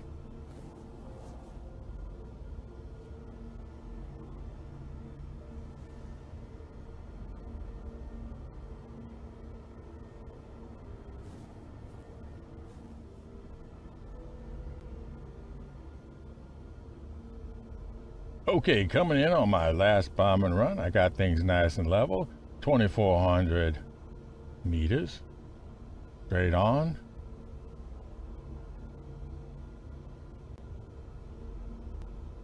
Gotta set my cruise control to have a nice steady approach.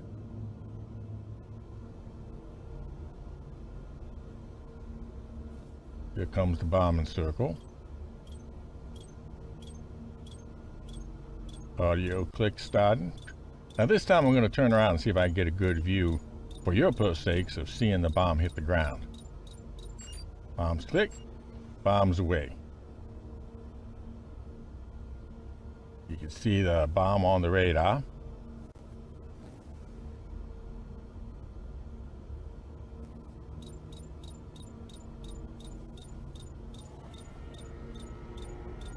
Now I'm going to turn it around and see if I can get a good view of the bomb hitting the ground. You can see the red circle there, and the triangle for the bomb.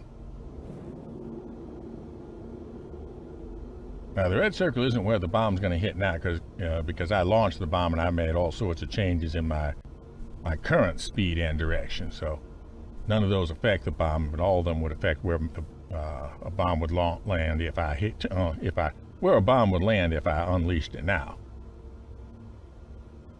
And there's the kaboom. That feels nice, isn't it? So again, this is going to be something you're going to probably want to take some practice on doing it. Probably want to do it in daylight instead of night. But I thought that the nighttime bomb run highlighted the user interface elements a little better than if they were needed to be seen against a bright background. Fly safe, keep it real, and I'll see you in the verse. This is Ray for Ray's Guide. Okay, so that was Ray. Abdi, you were grinning some of the times while he was talking. Was it just his way he was delivering, or was there things that were resonating with you? Just the way he was delivering, man. Like I was just noticing after a while, I was not even hearing the Southern accent, because it just was like, oh, this is just happening. And I was like fully absorbed in what he was talking about. And that to me was just funny. Okay. Okay. Fair enough. Okay. So he showed us some different techniques. And like he said, you definitely need to practice. You cannot go out in the A2 and just do that, because you have to get used to managing your height, your speed, your angle of attack, and then again, depending on what type of bombing you want to do is another factor as well. Bombing, it's interesting. Kai, have you had anybody bomb you yet? Because as many times I've jumped town, I was fortunate. I never had anybody come over with an A2 and bomb us while we were doing it. Did you ever have anybody bomb you while you were playing? In Star Citizen, no. Okay, you haven't. Okay, yeah. Please, in Star Citizen, yeah. We aren't talking about real life. Right? I know you've been through some real life experiences. Abdi, what about you? Have you had somebody get bomb you in Star Citizen? I have been bombed in Star Citizen. There was like an A2 battle above me, and I thought I could sneak in and get the illicit material while they were fighting. Oh god, they were fighting. Yep. And then apparently that fight ended and one of them prevailed. Oh wow. And I got cut up in the aftermath of it. So oh boy. It's kind of jarring, because it's like, I don't know, like I think the way that explosions are implemented now are definitely not, final version. Right. Oh, but like God. It happens and you're just like, oh, I'm dead now. Okay. Were you inside the building or outside? I was outside heading towards my ship. Okay. And can somebody tell me, maybe you guys can or chat, if you're inside a building and someone drops a bomb, are you protected or no? I would think the building is an indestructible, so I would think you're. Well, concussion could occur. They said safe. Okay, Captain Jones says you're safe. Yeah. Okay. Yeah. All right. I mean, what would be an interesting. So I think would be an interesting series of test cases is try it where you're standing outside, the bomb falls, and the second right before it falls, you jump through the doorway. Now with the doorway open, with the doorway closed, I would love to see a series of scientific experiments designed to, like, where exactly is the magical, Harry Potter fairy dust of, hey, I'm safe, I'm inside, and it's like, dude, you're in a little teeny shack, or you're in a, because I mean, for sure, in a ground vehicle, not safe. Yeah. But in a it could be, there's a little teeny tiny shack at a POI, and it's like, but this counts as a building, so safe. There you go. You're safe. Okay. I think the biggest thing from watching this video, other than the foghorn leghorn sort of delivery, is as he starts to explain it, and he's like, okay, method 1, stop directly above your target, hover there, rotate 90 degrees facing towards the ground, and drop your bomb. I'm just imagining NPCs, two NPCs, 2 guards looking up. Hey, Phil, what's that guy doing right above us? I don't know, but he's now pointing his nose at us. Hey, what? There's a door opening beneath his ship. Oh no! Like, yeah, that's why you do it at night. That's why you do it at night. It is just literally so ludicrous. I mean, the United States Army Air Force in 1930 was implementing the Norden bomb system. Like, obviously, as we've talked about with landing, that is incomplete. The whole landing system is incomplete. There needs to be a camera underneath, and as you fly in and approach, you see your approach and whatever. Yeah. Obviously, as bombing matures as a loop, there needs to be either, as he says in the video, there needs to either be for the pilot or whatever, if it's a single vehicle, you need to have a bomb site like the Norden bomb site, or for the larger, you need to have a bombardier station where the guy is controlling it and doing stuff. It's just hilarious right now what you do. At the very end of the video, he goes up to where the bombing station, for those of you who have an A2, you guys know that the station is there. It just hasn't, like you said, it hasn't been implemented yet. I'm looking forward to that because don't get me wrong, it is cool to be able to fly and bomb, right? But you're right. Unless you have the screens there to give you information and data, it's really difficult. And in those of you who have done these bombing techniques, you do know that it takes a little bit to do the bombing. So I do want the automated systems to be in. Before we get to the A2, go ahead. No, I'm sorry. You're right. We haven't gotten to the A2 yet. Yeah, I'm going to get to that. Let's go ahead and finish up a couple of these other ones real quick. Let's talk about the Retaliator. Abdi, would you read that one for us, please? I would love to, yeah. The Aegis Dynamics Retaliator has landed. One of the United Empire of Earth's most powerful warbirds, the Retaliator was designed as a fearsome weapons platform designed to strike and kill capital ships. A key portion of the UEE's power projection, Retaliator squadrons have served with distinction against outlaws, the Vandal, and elsewhere. The base version of the Retaliator is customizable with additional modules to fit your needs. What do we got for our types and sizes on that one? Oh yeah, we got 6 of the Argos 9 size 9 torps. 9s, yeah, size 9s, really big. Jeez, so much. That's so much. One of the cool things, and I've never seen this in the Harbinger, and I've been told that it does work. I love watching the animation of these things when they're dropped. Oh, it's so cool. I haven't seen it in the Harbinger because I'm never in the back. I've been in the front, so I'm never back there to watch it. But I have been in the Retaliator and watched when they come out, and it is so cool when that takes place. Thank you for that. Hey, go Mab. Go Mab. We appreciate that. I love. Hey, thanks for the subscription. I love watching that, the whole animation and everything when that drops. Kai, any thoughts about the Retaliator? I have not had a lot of experiences myself. Really? Okay. There's so many ships in the game to play with and to do stuff with. True. So like, it's not that I have never been in one, but I just haven't had like a whole lot of experiences. It's a cool ship. You see a lot of influences in it, right? In the design. I mean, I fell in love with it when I first saw it. I'm like I said, a big B2, B1, B1B fan, and was like, this is so cool. I remember when it was really funky to fly too. The VTOL aspects on this in the beginning were just incredibly funky, but it has gotten better. It does have also a little bit of a look, in some ways. It has a little bit of a. Remember the old Clint Eastwood Firefly? Oh, the Firefox. Yeah. It's got a little of that to it too, where it is a sexy looking shit. Like, I know people are probably getting tired of hearing me say this tonight, but it's like Star Citizen makes good looking ships, man. Yeah. Abdi, you flown it? I've flown it and I've flown in it. I don't own it, but thanks to Soul Citizens, during Xenothreat, I've got to have quite a bit of experience in this ship, and it hasn't been enough to be like, oh man, I shouldn't have gotten a Vanguard Harbinger. This is just too much ship for me. But like, damn, this is a fun ship to take out and just wreck some javelins and or not javelins but Idrises. People fly it solo. I've known people to fly it solo, but it is definitely the ship to be crewed. Now partially people flew it solo because the turrets were so horrible in it for the longest time, and even if you had people in there, the turrets were just it was a waste almost. but the pilots still could fire off those size 9s, you know, and 6 size 9s, right? No joke, right? No joke. But one of the things that I do like about is that the turrets are now much better.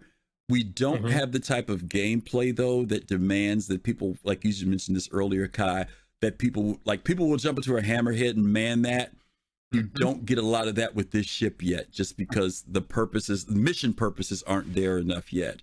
But there are people who do enjoy taking it out and flying. Again, Xenothreat was one of those times where I saw people break this out to be able to tech. What are the Xenothreat stats? They had Xenothreat stats for what ships people used. I feel like Tally was really up there. It was. Yep. It was. Yeah. Yep. So unique ship, I like it a lot. It sleeps 6, but has room for 7, so somebody's going to get left behind. It also has that unique engineering station that we have yet to figure out how that's going to work. Whether that works as a, like you were saying, Kai, I don't know if it's more of a bombardier area in the back, because I don't know what an engineer would do back there. But it's midship. It's back there where the torps are. So I am curious to see what ultimately happens with that. But the retaliation and modularity, this is one of those ships that is very unique in the sense of that not only does it work as a bomber, it works as a cargo ship, it works as a troop transport, and it works as has a living quarters and some other stuff in it for transporting people. We know CIG began working on the modules for this last year. They put a halt on it for a little bit because we were kind of hopeful that we would have seen it this year. But people are anticipating that this will be an interesting modular ship that CIG has. Okay. All righty, we're almost there, guys. We're gonna go to the Big Daddy now. Kai, I'll let you why don't you read this one?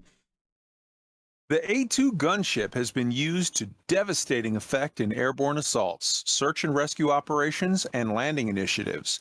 With more than double the firepower of the M2 and a custom bomb bay capable of delivering a staggering payload, the A2 caters to anyone hauling massive amounts of cargo through potentially unfriendly skies.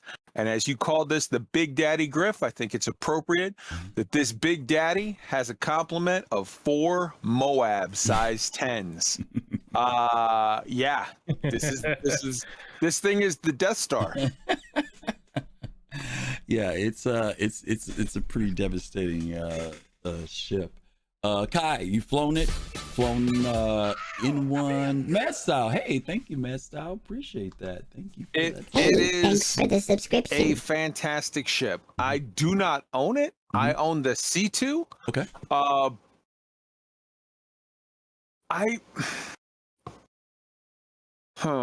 Okay. I'll just say this briefly without it getting. I don't want to make it weird.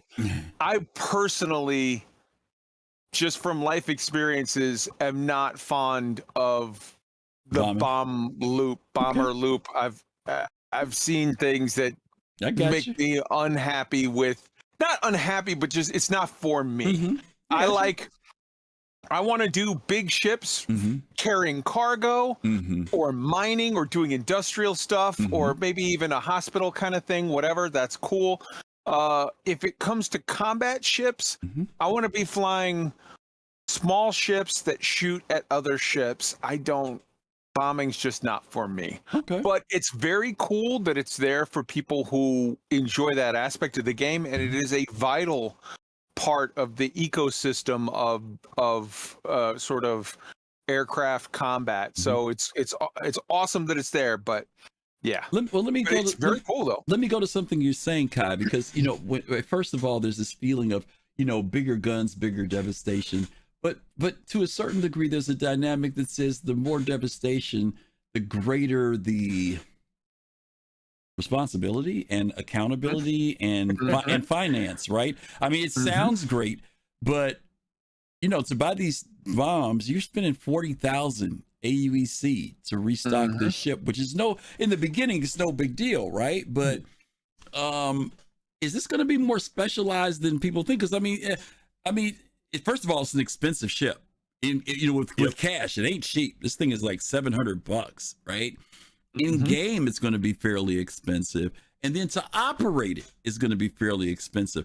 It's not like the C2 and M2 that have the easy access rear gate either. It's narrow in the back. You can bring stuff in the front, but that getting stuff in and out is not the same level of speed as you have on the other two Hercules ships. So will this ship end up being a little bit more specialized? Because I mean, it ain't like you're gonna take this ship out and be your daily flyer. You know what I mean? What do you think, Abdi? What do you think?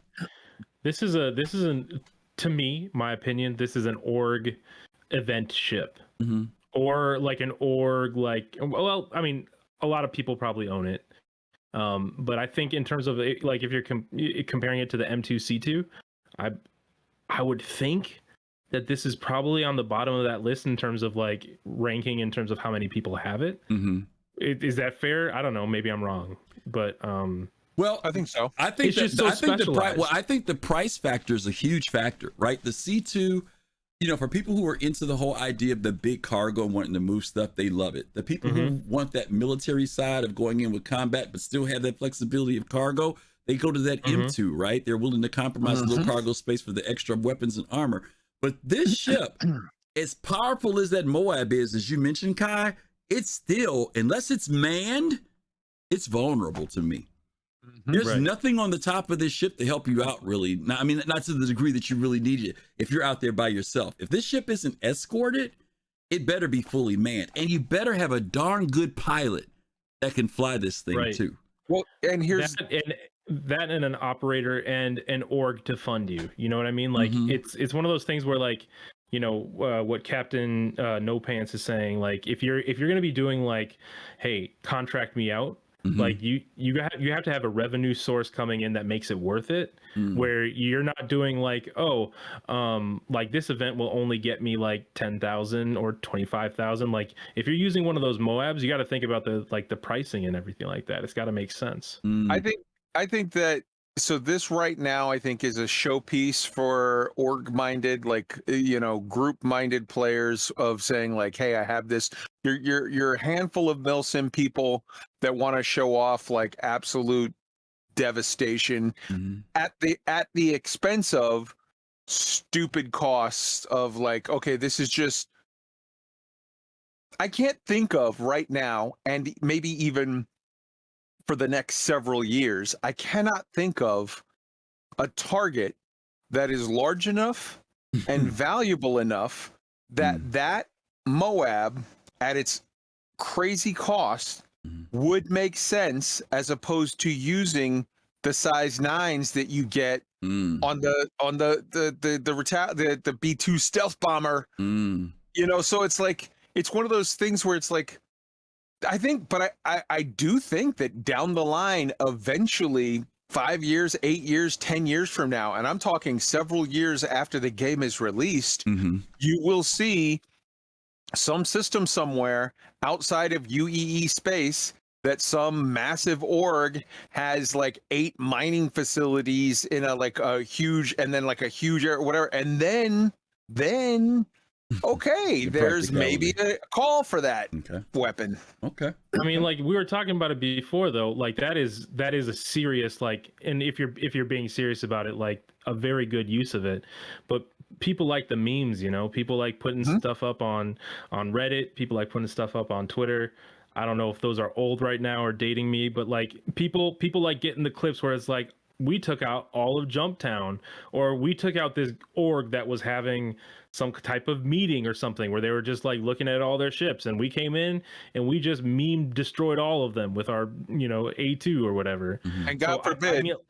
I mean, like people will do it. People have done it. People are doing it. So like, people are doing it. People are doing it at what cost right now? There's no cost. That's the difference. And we can see CIG is slowly building in factors, you know, for every action a reaction, right? And so if they're willing to risk, and we don't know what those risks may be. Obviously, when we're in UEE space, we know what some of those risks may be, right? But one of the big things that we don't have happen in the game yet, still to this point, is dynamic response to things that are happening, right? And we don't know, you know, with that ratio of 9-1, when something happens, it may not be that person's org that comes after them. It may be a serious group of NPCs that comes after the person. You know, right now you could just fly in and do what you want to do, and you know, ha ha ha, and leave. But that's not. It won't always be the case. Exactly. Like the crime stat that you get, like let's say in the future the way that this works is it can actually like destroy a base with the people inside of it and all that kind of stuff. If you got like 10 NPCs in there, you just got a crime stat that's like you're gonna need some serious work to take off, you know. Like there are going to be like reasons why, I mean, like as you were saying, like the game will evolve and will continue to evolve to make this, you know, there are reasons in game why you might not want to get in this mess. Yeah. Imagine if key cards automatically start becoming based upon your crime stat. So in other words, the Tiger Claw will only get rid of a level 1 or level 2, but a level 3 and 4, you got to go get this other crime stat. You know, I'm just saying, you know, there's a whole lot of stuff that they could do to make when you pick up crime stats not just as simple as going in and hitting a bunch of buttons and everything's gone, you know. But anyway, that's and there's also go ahead. There's also, you know, crime stat 1, you know, is hey, my ship got stuck and they told me, hey, leave the takeoff area, and my ship was literally stuck in geometry, so I couldn't, so I got a crime stat.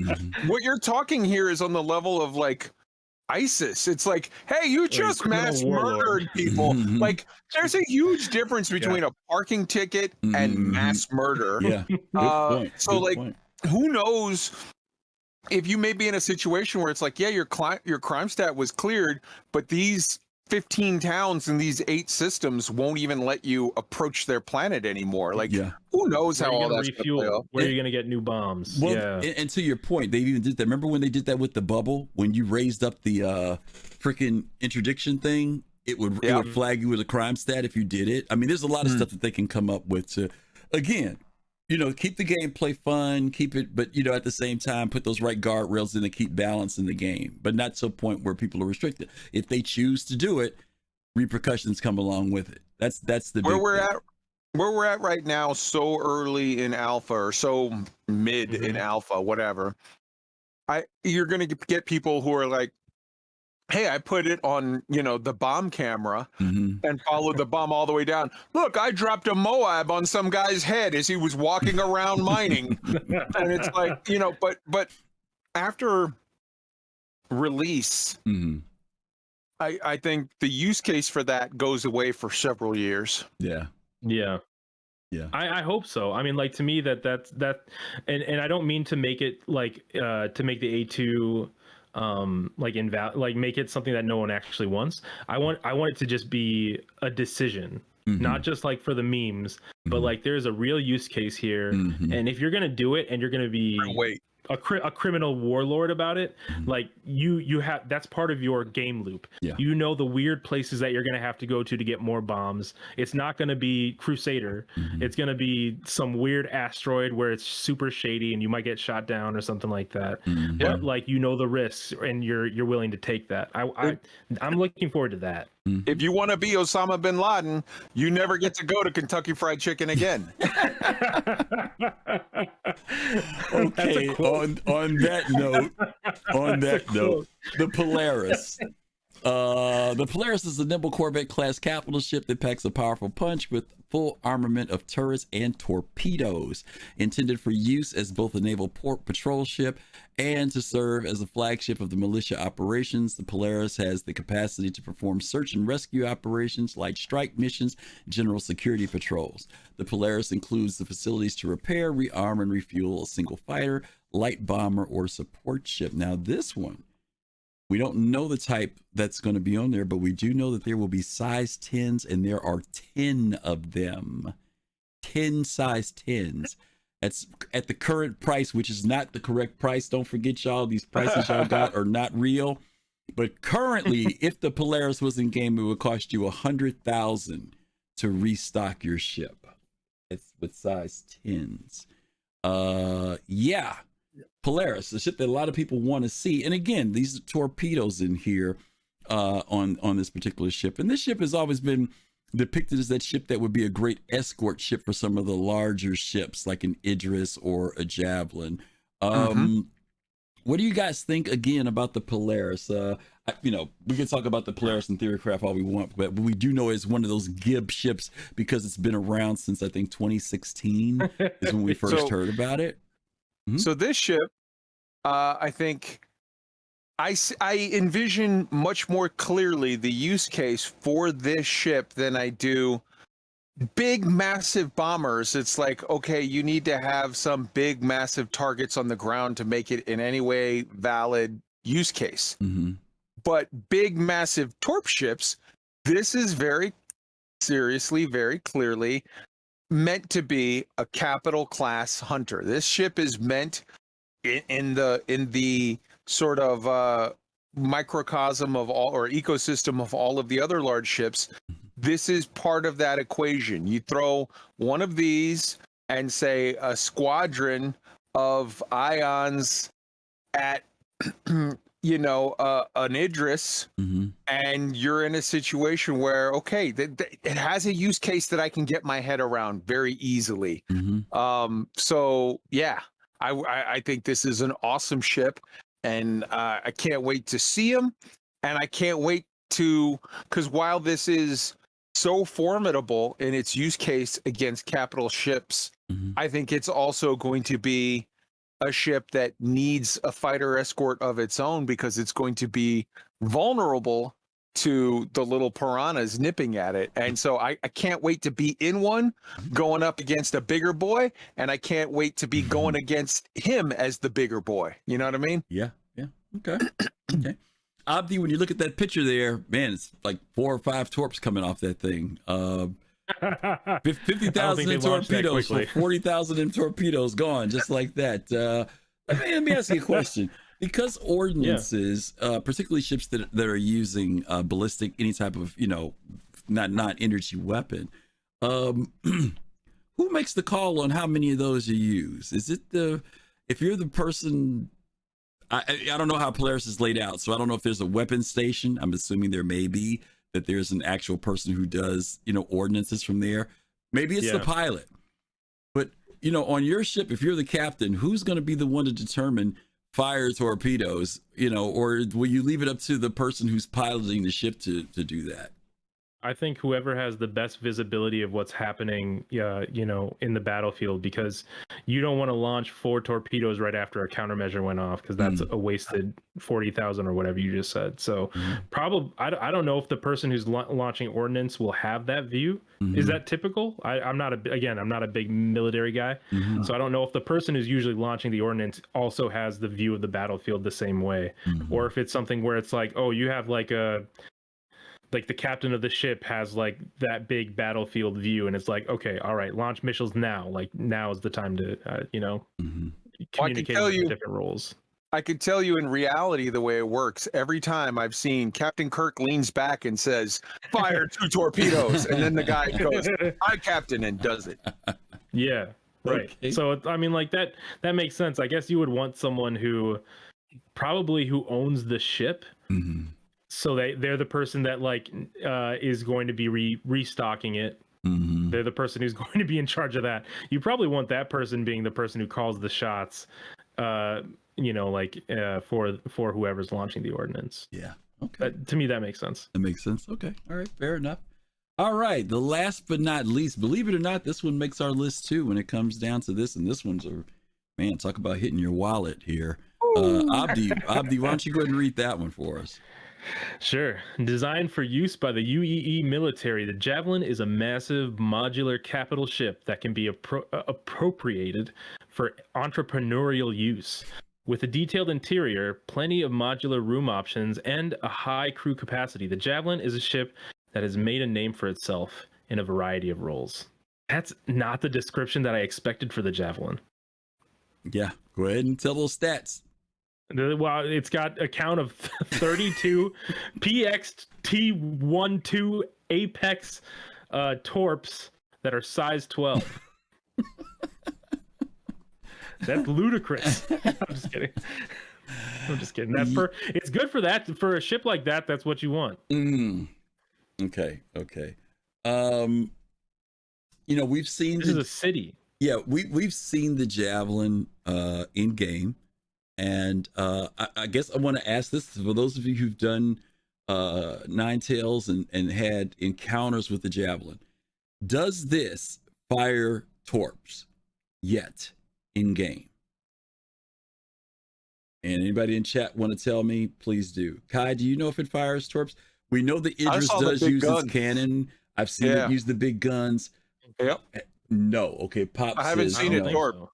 Okay, Pop says no. All right, so does Captain No Pants. Okay.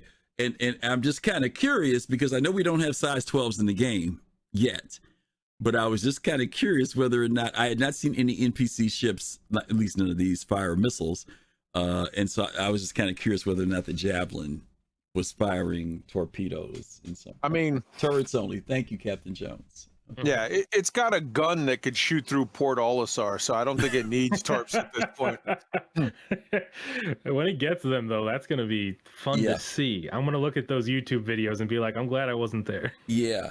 Kai, you mentioned earlier about the devastation of the Moab, right? And what will be the real application? Because, you know, right now people are dropping them because, you know, we like to just see things explode. But when we talk about really strategically, logistically using weapons of that size, obviously you only use those weapons of that size when it's called for or deemed necessary.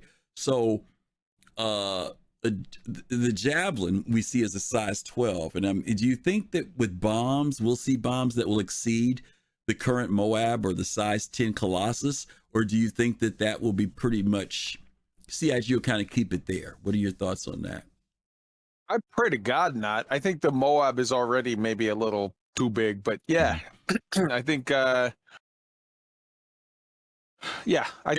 by the way, see torps extend farther than bombs. Let me say this real quick. By the way, the question has come up before we ever have nukes in the game, and they've told us no. So, Kai, to your point, I think this could be the max, you know, of what we would see. But go ahead. I'm sorry. I mean, literally, a Moab is already at the bottom end of a small tactical nuke in the amount of devastation that it brings. Right. It makes more sense for me, obviously, for torpedoes and capital class ship weaponry and ordnance to be larger because there's larger targets to fairly shoot it at. Mm-hmm. I think if I were to be the one to have written the explanation or the description of the Javelin, it would have been designed to make your wallet cry. This asset will make your EPeen over 9,000. Yeah. So when you come across something like that, as a player, you're like, yes, give me bigger torps. Mm-hmm. I don't, unless at some point they introduce basically a Nine Tails version of the Jawa, like their little Winnebago that's like 80 stories tall. Mm-hmm. I don't see any reason for bigger bombs. Yeah. And that's kind of what I felt. I kind of felt like the size 10 is sufficient, you know, in the sense of, you know, a base or something like that, right? But you know, when we saw that, going back to what we saw with the Eclipse, with that size 9, it brought a lot of devastation with that. And this thing has freaking size 12s. So are we looking at, you know, obviously ships like this going against like the King ship? Because, you know, you fire a size 12, it sounds great, but the odds are it's going to miss something that's relatively small in size, unless it's just sitting stationary, right? Because there has to be a pro and con for even using that size 12. I thought, someone correct me if I'm wrong in chat, did I hear someplace where CIG or somebody quoted some price for the size 12? If you guys may remember, they did a sneak peek a couple years ago of a size 12 in a warehouse. It was sitting up on some boxes and you could see it. It said it was a size 12. I've never seen it since then, but I thought I heard that something like size 12s was going to run something like 40,000 a pop. Something a size like 12 torp? Yes. Yes. I think. Does anybody remember that picture of the size 12? It was a sneak peek a couple years ago. I mean, that sounds. I feel like that sounds. I could see that price going up. Yeah, right? That's on the low end. Yeah, I feel like 40,000 for one. 40,000 is on the low end, man. Okay. 40. Yeah. Okay. Because I mean, like, this is the kind of thing you bring to a fight with the Death Star, right? Like, this is like Like for an orbital platform, like this is something that you bring for that. This is not something you bring to fight a hammerhead. Yeah. Like that's overkill. Right? So I don't know. Like if this is like the big bada boom, like big fighter torp that you're going to be using, I feel like it should be expensive and you should feel the weight of it as you buy. Citizen, You know what I mean? Citizen Kilroy is saying that the 10s are 100,000 already. So Really? you gotta, Okay. if you figure that's sort of 2 orders of magnitude. No, it wouldn't be orders of magnitude, but I would just say at the very least double it each size up you go. So you're maybe talking about like 400,000. Yeah, jeez. Yeah, that makes sense. So like, because the Javelin is a city, right? Oh yeah. This thing like holds 80 like people. It's like freaking 80 people. Yeah, it has like the thing. shuttle on it, kind of, right? Yeah, like that. It's huge. It's huge. So like, how much does it cost to buy a city-sized, torpedo? I guess. No, I mean not city-sized torpedo, but like the torpedo that would be used on a city-sized ship. I feel like it would be something that you would be asking the mayor for the finances for, Yeah, well, Sir Tagi says he remembers the image. It looked like a cruise missile. It was. I remember them putting it out there. It was a size 12, and even if that is the cost, if the cost is 100,000, there's still 32 of these suckers on this thing. And it's no small. Yeah, it's no small task to restock this ship. I do like people saying though that this would be something that you bring to fight a Vanduul King ship. Like to me that makes sense because the King ships are supposed to be like ludicrous big, right? Yeah. Like huge. Yep. So like that, I would love to see that freaking org battle or something. Not org battle because King ships aren't going to be something you can purchase, right? Right. No, that's Vanduul. Yeah, that's just never. You will never be able to purchase them. But just being able to see it even in like the single player Squadron 42. Oh yeah. See it in Squadron 42 to look out like a freaking window and see like an NPC launch one of these suckers at a King ship. I'd just be like, just put that on YouTube and watch on repeat. So to be clear, I think CIG has never even said ever that a King ship will appear in Star Citizen. It's only been for Squadron 42. It is for Squadron 42. Yeah. But I do strongly believe that at some point, a year or 2 or 3 after launch, maybe it'll show up. You're going to see an event much like where we have now, where it's like the Idris, the Idris and the Javelin and whatever. I think you're going to see some event where it's like, get all your homies, let's go, because there's a King ship over there. Like freaking sink the Bismarck, right? It's like, we're going to go after that thing. Yeah, that would be awesome. Bro, does that lead to the natural next step of somebody capturing the King ship? That ain't happening. That ain't happening. Someone gonna clip into something and be like, I own this King ship now. No, they won't allow you won't even get near that sucker. I guarantee you that. Captain Burks is gonna find a way. No, we'll see about that one. Yeah. Okay, so that's it, guys. We've hit all of our bombers and our torpedoes in Star Citizen so far. I know I saw several good questions in the chat. We're going to take a look and see, in fact, what some people may have written in. We've only got one question that people put into. I saw Pops, and I thought there was another one. Well, Pops put one in here, but that's the only one we got here. Pops in Space says, do you think we will get variants of bombs, such as like an EMP bomb, some type of E-warfare? And they have talked about that, Pops, in the past, that there will be, they talked about it for the tanks, the tonks, that there would be some different type of munitions. And they have talked about EMP. I don't know if there's any other. Kai, you kind of know a little bit more from a military standpoint. What are some other options that we could get in relation to types of bombs? I know. So you've got J2 mentioned about the not scatter. What do you call them? J2 carpet bombs. I think the A2 holds 32 of those, or 64 of those. So the what they refer to those as cluster munitions. Clusters, thank you. Like the Durandals, Yeah. You've got the EMP as was already mentioned. You've got things that are like high incendiary. So and then you've got the ones that are the thing that they're talking about being used in Ukraine now, where the Russians are launching those bombs or whatever that it's like it does a high explosion and then it like sucks all the oxygen, and that's pretty much like a war crime. We've created a lot of messed up ways to kill each other, haven't we? Yeah, and then obviously you've got nukes, which they've already officially said that's not happening. Right. I would love to see different things happen, like embracing the sci-fi aspect of this to go with things that we don't have here, because I find bombs and saying, hey, let's make this as realistic as possible, it gets super depressing super quick. I would love to see really cool sci-fi-y, space-y type of bombs where it's like, this is a bomb that does absolutely no property damage, but like absolutely destroys shields. This is, and then as EMP is, this one disrupts. This one disrupts computers. Maybe you could have one where a data bomb. Yeah, hell yeah.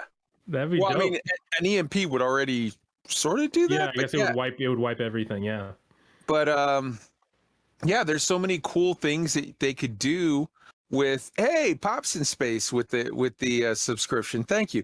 There's so many things that they could do with the just embracing the fact that it's 900 years in the future and it's sci-fi and they can do whatever the hell they want. What if they specifically had a bomb that like it released some gas that dispersed over an area and it like knocked everybody out or whatever. I was thinking about there's all kinds of things. Yeah, there's all kinds of things. Yeah. Okay. All right. So there are some options there that CIG can go. I think the big thing is we're all excited about this part of the gameplay. The CIG expands in the area of those people who, because I'm not a big dog fighter, ace pilot kind of person, but I will definitely hook up with you with a squadron of bombers to go in and soften up some targets or, knock down the shields of an Idris or something so that the fighters can get in and do what they need to do. Definitely the stealth person that gets in and gets out and delivers the payload. So that's my big thing that I'm looking forward to. So yeah, bombers for me. If there's combat, that's my thing. I'm digging that. And Abdi, you're gonna have to we have to go out in that Harbinger and test out those rockets pods and all that other stuff. The all rocket right, pods. Let's do it. They can be kind of annoying. People were saying like the fact that they don't track can kind of suck. But like if you're I mean, if you're going for a stationary target or something like that. Okay. Yeah. Or something slower moving. Well, I want to test them out, so let's make a plan to do that. All right. How about a bomb that it's a small Pico on a ski board, and then it just literally finds little go-karts and then makes them explode. No, that's not the type of bomb. You want a Pico. You want the Pico. You want the Pico that TikToks. There's those TikTok. You want one of those type of bombs. Oh, there you go. There you go. A sticky. You want a sticky Pico? You can drop it off in somebody's captain's quarters and leave. A little gift for them. Okay. I'm just waiting. Man. I'm just waiting, and I said it earlier in the chat, but I'm waiting for the Drake Heavy bomber, where it flies in, it lands for just a second, they kick open the ramp on the back, and they just push out on a wagon like a big bomb, and then they take off again like they just laid an egg. Yep, I like that. Oh my God. I think that sounds very fitting. Okay. Well, listen, we're going to wrap up the show for tonight. We've had a lot of great conversation. As you guys know, we have a merchandise store. If you guys want to support us, you can visit our merch store. The link will be popping up in just a second. It's probably scrolled by a million times already, but we've got all types of cool stuff.